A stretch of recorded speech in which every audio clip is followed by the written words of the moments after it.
कपिल देव, वीरेंद्र सहवाग, वेंकटेश प्रसाद, अजय जडेजा और ऐसे तमाम लोग जिनका क्रिकेट की दुनिया में नाम है।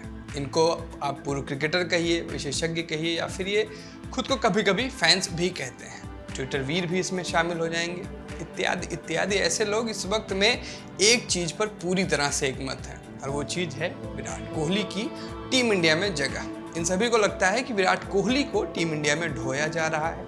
उनकी परफॉर्मेंस इस लायक नहीं है कि कोहली टीम इंडिया में रह सके। कपिल और अजय ने तो खुलकर बोल दिया कि कोहली को बाहर कर देना चाहिए, लेकिन बाकी कई लोग बिना नाम लिए ऐसी बातें कर रहे हैं। और इसमें अभी हम टॉक्सिक फैंस की तो चर्चा ही नहीं कर रहे हैं। ये वो सारे लोग हैं जिनसे उम्मीद की जाती है कि ये पहले तोलेंगे, फिर मोलेंगे और फिर कहीं जाकर बोलेंगे, लेकिन आजकल ऐसा नहीं हो रहा है। ये बस बोल दे रहे हैं। बाकी की सारी चीज़ें तो ऐसे छूट जा रही हैं जैसे पिछले कुछ सालों में हमारे हाथ से आईसीसी ट्रॉफीज।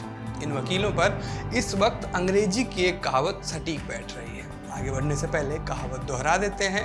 वो कुछ यूं कही जाती है, आस्किंग फॉर हेड, यानी सर मांगना। इस वक्त लोग कोहली का सर मांग रहे हैं। स्पेशली T20 इंटरनेशनल फॉर्मेट में कोहली को अनफिट बताया जा रहा है और इसके पीछे कारण है उनकी तथाकथित फॉर्म।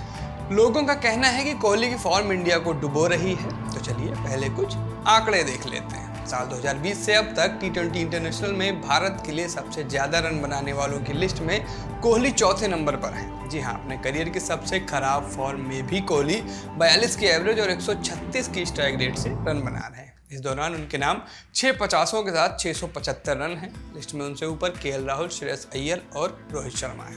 राहुल ने इस दौरान 36 की एवरेज और 136 की स्ट्राइक रेट से 693 रन बनाए, जबकि अय्यर ने 41 की एवरेज और 143 की स्ट्राइक रेट से 705 रन मारे। जबकि रोहित के नाम 32 की एवरेज और 144 की स्ट्राइक रेट से 746 रन है। रोहित के नाम इस दौरान 7 50 हैं, जबकि अय्यर ने 5 और राहुल ने 8 50 मारे। यानी अपनी सबसे खराब फॉर्म में भी कोहली इंडिया के टॉप बल्लेबाजों के साथ कंधे से कंधा मिलाकर रन बना रहे हैं। और फॉर्म में आई इस गिरावट के बाद भी उनका ऑल टाइम एवरेज 50 का है। साथ में स्ट्राइक रेट भी 137 से ज़्यादा का। अगला सवाल वर्ल्ड कप का है जो खेला जाएगा ऑस्ट्रेलिया में। ऐसे में कोहली का ऑस्ट्रेलिया में अब तक का प्रदर्शन देखें तो उन्होंने इस देश में 64 से ज़्यादा की एवरेज और 144 से ज़्यादा की स्ट्राइक रेट से रन बनाए हैं। यानी वहाँ इनके प्रदर्शन को असाधारण बताया जा सकता है। अब इस प्रदर्शन के बाद अगर कोई कह रहा है कि कोहली को वर्ल्ड कप की टीम में नहीं होना चाहिए तो उससे नंबर 3 पर खेलने के ऑप्शन मांगे ही जाने चाहिए। जैसा कि सब जानते हैं ये देश लहरों से चलता है और अभी यहाँ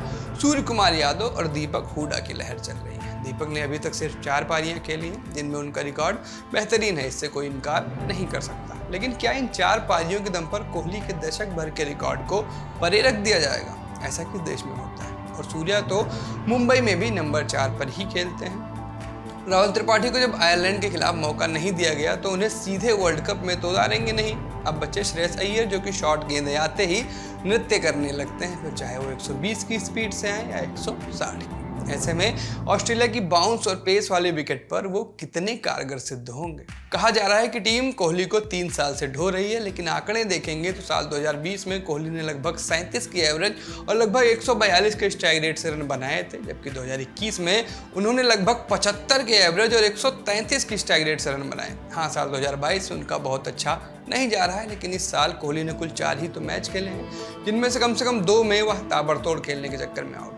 जबकि दुनिया जानती है कि कोहली एक बार जमने के बाद ज़्यादा खतरनाक होते हैं। पहली गेंद से हिट करना उनका स्टाइल नहीं है, लेकिन पीयर प्रेशर कहें या टीम की ज़रूरत, कोहली ये भी ट्राई कर रहे हैं। इंग्लैंड के खिलाफ तीसरे मैच में लगातार 2 बाउंड्री मारने के बाद वह डिफेंड करने में नहीं बल्कि हिट करने में ही आउट हुए। यानी जिस इंटेंट के लिए हम हलकान हो रहे हैं, लगातार कह रहे हैं कि इंटेंट वाले बल्लेबाज हमारे पास कहाँ हैं, कोहली वो लगातार दिखा रहे हैं। साथ ही कोहली की टीम में रहने से सामने वाली टीम पर बनने वाला प्रेशर सब जानते ही हैं। ये कुछ ऐसा ही है जैसा एक दौर में सचिन तेंदुलकर के टीम में रहने पर होता था, और इसी के चलते हमने सचिन के लीन पैच में भी उन्हें टीम में रखा था।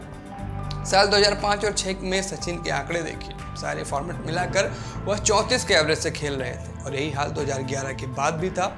सचिन ने 2012 और 13 में सारे फॉर्मेट में लगभग 27 और 34.5 के एवरेज से रन बनाए। फिर भी वह टीम से अपनी शर्तों पर गए, न कि बाहर से आ रहे शोर के चलते। विराट कोहली अपनी बैटिंग से इंडिया को इतने मैच जिता गए हैं जितने तमाम तथाकथित लेजेंड्स मिलकर भी नहीं जिता पाए होंगे। फिर भी आज कोहली पर सवाल उठ रहे हैं क्योंकि कोहली ने अपना स्टैंडर्ड इतना ऊपर रखा है कि उनके बल्ले से सेंचुरी से कम कुछ भी फेल्योर माना जाता है। जबकि इस देश को तो छोड़िए, पूरी दुनिया में कोहली से ज़्यादा शतक सिर्फ उतने लोगों के नाम हैं जितने एक आम इंसान के हाथ में अंगूठे होते हैं। जी हाँ, सिर्फ 2। कोहली ने पॉन्टिंग से 153 जबकि सचिन से 267 पारियां कम खेली हैं। जबकि शतकों के मामले में वह पॉन्टिंग से 1 जबकि सचिन से 29 शतक ही पीछे हैं। यानी कोहली के पास न सिर्फ क्वालिटी है बल्कि उनकी कंसिस्टेंसी भी कमाल की रही है। और अब जबकि उनका तथाकथित खराब वक्त चल रहा है तो इस तरीके से उनके पीछे पड़ने की जगह हमें उनका सपोर्ट करना चाहिए, क्योंकि ना तो हम रोम हैं और ना ही कोहली जूलियस सीजर।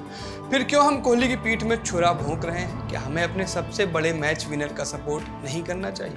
कोहली का बल्ला चलेगा तो सबसे ज़्यादा खुशी हमें होगी, फिर क्यों हम उनका फेल्योर सेलिब्रेट कर रहे हैं? जिस इंसान ने हमें तमाम असंभव दिखने वाले मैच जिताए, अकेले खड़े रहकर 40 ओवर में 325 चेज कराए, प्राइम मलिंगा को गली कूचे का बॉलर बना दिया, वो आज थोड़ा सा स्ट्रगल कर रहा है तो हम उसके पीछे खड़े होने की जगह ब्रूटस बने खंजर लिए घूम रहे हैं। अभी भी वक्त है, हमें संभलना होगा, क्योंकि दुनिया एक और सीजर को अपने ही लोगों के हाथों तबाह होते देखने के लिए तैयार खड़ी है, क्योंकि इसमें उनका ही फायदा है मित्र, हमारा नहीं। नमस्ते, मैं सूरज हूँ, आपके लिए वीडियो शूट किया था हमारे साथी पंकज ने।